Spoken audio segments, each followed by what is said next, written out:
During the latter part of the 19th century, New York City was grappling with major traffic issues due to the rapid increase in its population and the crowding of horse-drawn carriages on its roads. To address this, the city introduced elevated railroads, also known as Ls. The West Side and Yonkers Patent Railway, the first of its kind, embarked on its maiden voyage from the Battery to Cortlandt Street in the financial district on July 3, 1868. These steam-driven elevated railroads, the brainchild of self-educated engineer and inventor Charles T. Harvey, spanned most of Manhattan. By the 1890s, these elevated railways, in conjunction with trolleys, had become an integral part of the city's daily routine. The elevated railway system influenced the city's development for the subsequent 80 years, instigating competitive transit advancements, driving the city's populace to the outskirts, and altering the city's architectural landscape.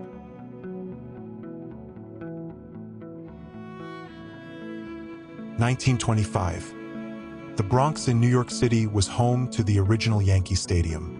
From 1923 to 2008, it served as the New York Yankees' home ground, except for a brief period from 1974 to 1975 when it underwent renovations. Over its 85-year history, it witnessed 6,581 regular season home games of the Yankees. The stadium, built between 1922 and 1923, cost $2.4 million, equivalent to $43 million in 2023. The entire construction cost was borne by Jacob Ruppert, the owner of the Yankees. Throughout its existence, the stadium hosted numerous events and historic moments, earning it a reputation as one of the most iconic venues in the United States.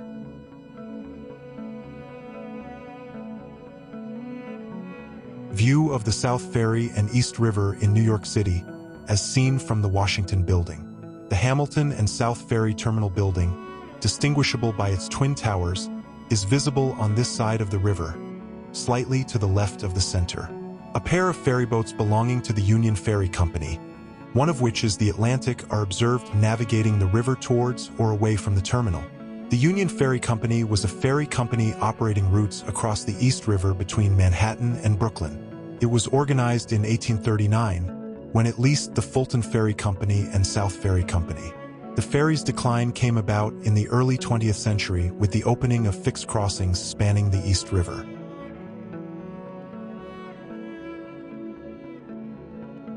December 1, 1908. Fifth Avenue looking north from 33rd Street.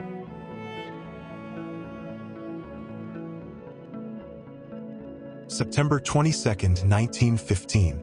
The digging for the new subway line on 7th Avenue was progressing smoothly beneath a bustling street. However, on the morning of September 22, 1915, a pair of explosions within the tunnel caused the planks supporting the street between 24th and 25th Streets to give way. The makeshift road, now critically compromised, collapsed into the ground, forming a gaping hole and engulfing everything above it.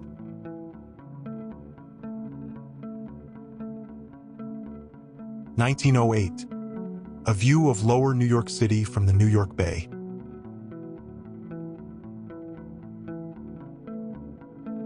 (1896). A street sweeper with his handcart, along with two kids, faced the camera. Multiple carriages can be seen in the background.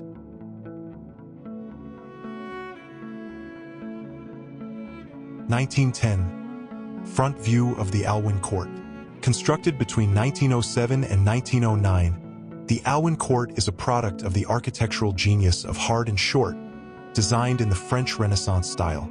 This 13-story building is part of a series of luxury developments that sprang up along 7th Avenue in the late 19th and early 20th centuries. Its facade is adorned with intricate terracotta ornamentation, reflecting the Francis I style. Initially, the Alwyn Court housed 22 lavishly decorated apartments, each floor accommodating two, typically comprising 14 rooms and 5 bathrooms. However, in 1938, the interior was partitioned into 75 apartments. Despite a fire incident shortly after its inauguration, the Alwyn Court swiftly rose to become one of the priciest apartment buildings in New York City.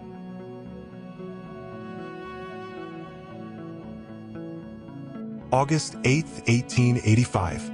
Funeral of President Ulysses S. Grant, New York City. Carriages carrying notables. In the role of a commanding general, Grant steered the Union Army towards triumph in the American Civil War in 1865 and held the position of U.S. Secretary of War for a short period.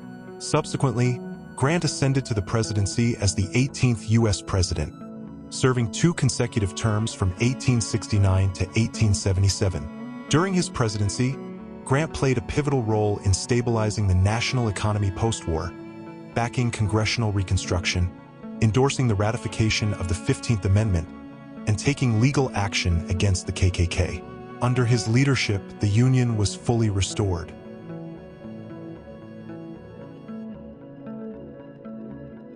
(1916) A group of ladies practicing their ballet skills.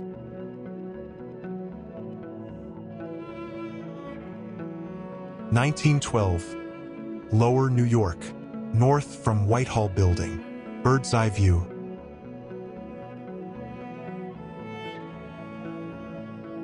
1896. Street sweeper and broom.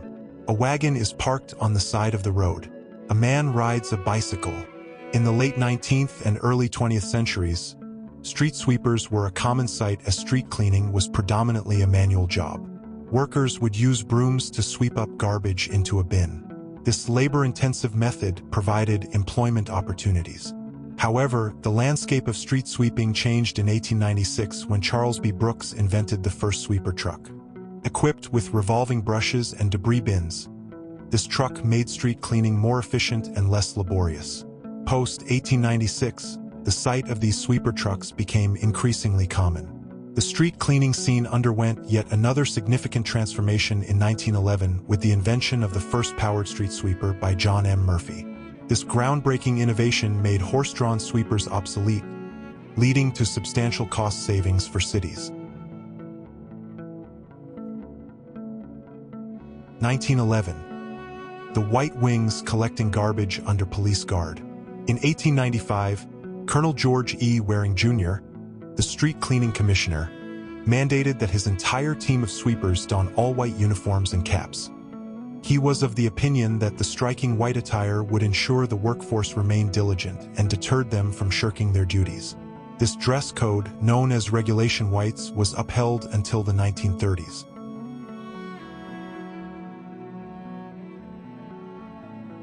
(1912) Bird's eye view of Trinity Church. The parish's present edifice of Gothic Revival design by Richard Upjohn is its third incarnation.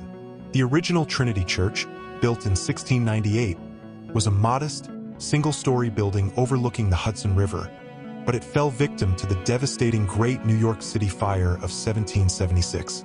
The subsequent structure, facing Wall Street and sanctified in 1790, stood at a lofty 200 feet, surpassing its forebear in height, length, and width.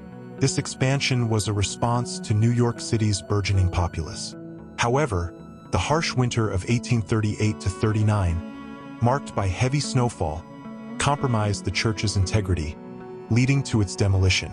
The current sanctuary, constructed between 1839 and 1846, claimed the title of the tallest structure in the United States until 1869 and remained the highest in New York City until 1890.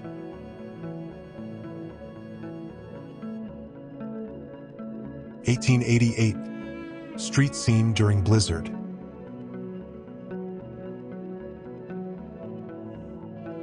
(1906) New York City scene from a balloon.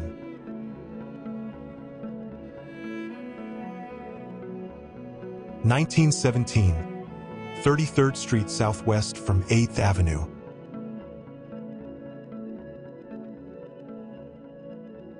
(1919) 34th Street West from 8th Avenue.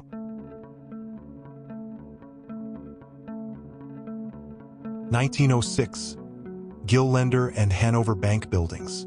Constructed between 1901 and 1903, the Hanover Bank Building was a pioneering skyscraper situated at the intersection of Pine Street and Nassau Street in Lower Manhattan, New York City. This edifice, which was raised in 1931, boasted a neoclassical architectural style and was lavishly adorned, much like its contemporaries of the time.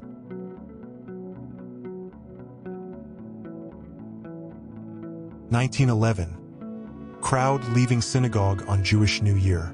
Rivington Street, East Side.